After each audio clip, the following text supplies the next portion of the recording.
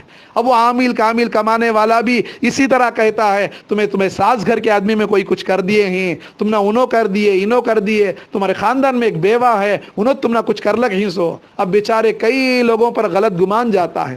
میری ماں بہنوں، اپنے عقیدے کو درست کرو، اپنے ایمان کو مکمل بناؤ، یقین کو مکمل بناؤ۔ لا الہ الا اللہ، نہیں کوئی معبود سوائے اللہ کے۔ اللہ حاجت روا ہے، اللہ مشکل کشا ہے، اللہ حاجتوں کو مرادوں کو پورا کرنے والا ہے۔ اسی طرح لوگ سمجھتے ہیں شب برات میں کسی خاص دن میں روحیں گھر کو آ جاتی ہے، نہیں۔ اللہ یہ سب کیا ہے؟ وہم کی چیزیں ہیں، لوگوں نے گھڑ لیا، قرآن حدیث میں اس کا کوئی ثبوت نہیں۔ اسی طرح کوئی خودکشی کر کے مر جائیں یا باوڑی میں گر کر مر جائیں تو لوگ کہتے ہیں اس کی روح پھرتی رہتی ہے۔ یہ سب کیا ہے؟ غیروں نے، غلط لوگوں نے کہہ دیا، وہ ایسے ہی باتیں، وہم کی باتیں چلی اور ہمارے معاشرے میں بھی جگہ لے لی۔ توبہ کرے، استغفار کرے، اللہ پر بھروسہ کرے، اللہ پر یقین کرے، اللہ سے مانگے۔ ہمارے ہاتھ کو دیکھ کر کوئی تقدیر نہیں بتا سکتا۔ ان لوگوں کی تقدیر بھی اچھی ہوتی ہیں جن کے ہاتھ ہی نہیں ہوتے۔ اللہ تعالیٰ پر توکل، بھروسہ کریں۔ خیر، اللہ کے نبی نے فرمایا ولا تیارا، اسلام میں بدفعلی نہیں ہے۔ پھر فرمایا ولا ہام، ہامہ کا لفظی ترجمہ معنی تو پرندے کے آتے ہیں اور بعض معنی سر کے بھی آتے ہیں، لیکن اسلام سے پہلے ایام جاہلیت میں لوگ الو کو، چغت، گھگو کو برا سمجھتے تھے۔ دیکھو ایک پرندہ ہے، اسی کا نام الو ہے، اسی کو بعض لوگ گھگو کہتے ہیں، اسی کو بعض لوگ چغت کہتے ہیں۔ اب یہ تینوں گالی کے طور پر استعمال ہوتا ہے، حالانکہ وہ پرندے میں کیا برائی ہے؟ لوگ سمجھتے ہیں گھگو آ کر گھر میں بیٹھ گئے تو مصیبت آ جائیں گی، کوئی مر جائیں گے۔ پرندہ آ کر بیٹھنے سے اشرف المخلوقات کیسے مر جائے گا؟ ہماری تقدیر کا مالک اللہ، خالق رازق اللہ ہے۔ جیسے کبوتر ہے، طوطا ہے، لو برڈز ہے، مرغی ہے، اور اسی طرح بدق ہے، کئی پرندے ہیں، اس طرح الو چغت بھی ایک پرندہ ہے۔ اس پرندے کے اندر کوئی برائی نہیں ہے، لوگوں نے یہ ساری چیزوں کو گھڑ لیا ہے، بنا لیا ہے۔ چوتھی چیز اللہ کے نبی نے فرمایا ولا سفر، سفر کے مہینے میں کوئی برائی نہیں ہے۔ سفر کا مہینہ اچھا مہینہ ہے، سفر المظفر ہے، بڑی بڑی کامیابی اس مہینے میں اللہ تعالیٰ نے عطا کی ہے۔ بعض لوگ یہ غلط بات لوگوں میں پھیلا دیے، یہ واٹس ایپ وغیرہ کی وجہ سے باتیں بہت پھیل جاتی ہے کہ نعوذ باللہ غلط بات ہے، جھوٹی حدیث ہے۔ اللہ کے نبی سفر کے شروع 13 دن بیمار رہے، نہیں، حدیث میں کہیں نہیں ہے اللہ کے نبی کبھی سفر کے 13 دن بیمار ہوئے ہوں۔ لوگوں میں مشہور ہے 13 تیزی، سفر کے شروع کے 13 دن برے دن ہیں، نحوست کے دن ہیں۔ میری ماں بہنوں، ہرگز نہیں، جس طرح اور دن ہیں یہ بھی اللہ ہی کے دن ہیں، اس کے اندر کوئی برائی نہیں ہے، کسی دن میں کوئی برائی نہیں۔ دنوں کا مالک اللہ ہے، انا الدہر بیدہ الامر، اللہ کہتا میں زمانہ ہوں، میرے ہاتھ میں تمام چیزیں ہیں، اقلب اللیل والنہار، رات و دن کو پھیرنے والا میں ہوں۔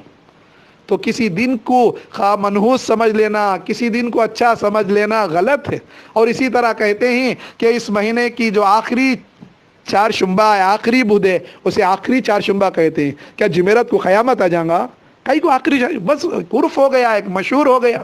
آپ ضرور پھرنے جائیں، گھومنے جائیں، لیکن اسے آخری چہارشنبہ ہی کو جانا، اس دن ہریالی کھدلیں گے تو صحت پھالیں گے، حالانکہ غلط بات ہے۔ قرآن حدیث میں اس کا کوئی ثبوت نہیں۔ الحمدللہ اب تو یہ رسم و رواج ہمارے علاقے میں میل وشارم وغیرہ میں کم ہو گیا، اور بہت سے جگہوں میں بھی کم ہو رہا ہے، لیکن اور بھی بہت سے جگہ ہیں جہالت کی وجہ سے لوگ 13 تیزی کو برا سمجھتے ہیں۔ آخری چہارشنبے کے دن کیا ہے، پارکوں کو جاتے ہیں یا پہاڑ میں ندیوں کو جاتے ہیں، اس دن جانے کو ثواب کی چیز سمجھتے ہیں۔ یہ غلط باتیں ہیں۔ جو چیز دین میں نہ ہو اسے دین سمجھ کر کرنا یہ بدعت ہے۔ کل بدعت ضلالہ، کل ضلالۃ فی النار۔ خلاصہ یہ ہے میری ماں بہنوں، سفر کا مہینہ جس طرح اور مہینے ہی یہ بھی اسلامی مہینوں میں دوسرا مہینہ ہے. اس مہینے کے اندر کوئی برائی نہیں ہے. اس مہینے میں شادی بیاہ کر سکتے ہیں, اچھے کام کر سکتے ہیں. اس کے کسی مہینے کے اندر کوئی برائی نہیں. ہاں کسی دن کے اندر خوبیاں زیادہ ہو جاتی ہیں اللہ کی اہمیت دینے کی وجہ سے یا اللہ کے نبی کہنے کی وجہ سے. مثلا عرفہ کا دن دنوں میں سب سے اہم دن ہے. اسی طرح لیلۃ القدر جو آخر عشرے کی طاق راتوں میں سے ایک رات ہے جو 1000 مہینوں سے بہتر ہے. اور اسی طرح شب برات کی اہمیت ہے. ذی الحجہ کی شروع 10 دنیں اور راتوں کی اہمیت ہے. جب جو قرآن حدیث میں کہا گیا اس کی تو ہم فضیلت مانیں گے. جس طرح عاشورہ کی اہمیت ہے اسے تو ہم قبول کریں گے. لیکن کسی دن کو برا سمجھنا, منحوس سمجھنا, اس دن کے اندر برائی کا عقیدہ رکھنا, یا کسی جانور کے اندر یا کسی پرندے کے اندر یا کسی دن کے اندر برائی کو سمجھنا, یہ سب اسلامی عقائد اسلامی تعلیمات کے خلاف ہے. اللہ سے دعا ہے اللہ ہمیں سنت والی زندگی عطا فرمائے. بدعات, رسم و رواج, ہر طرح کی برائیوں سے, ہر طرح کی بے حیائیوں سے, ہر طرح کے شر فتنے سے بچائیں. اللہ کہنے والا کو سننے والوں کو عمل کی توفیق عطا فرمائے. وآخر دعوانا ان الحمد للہ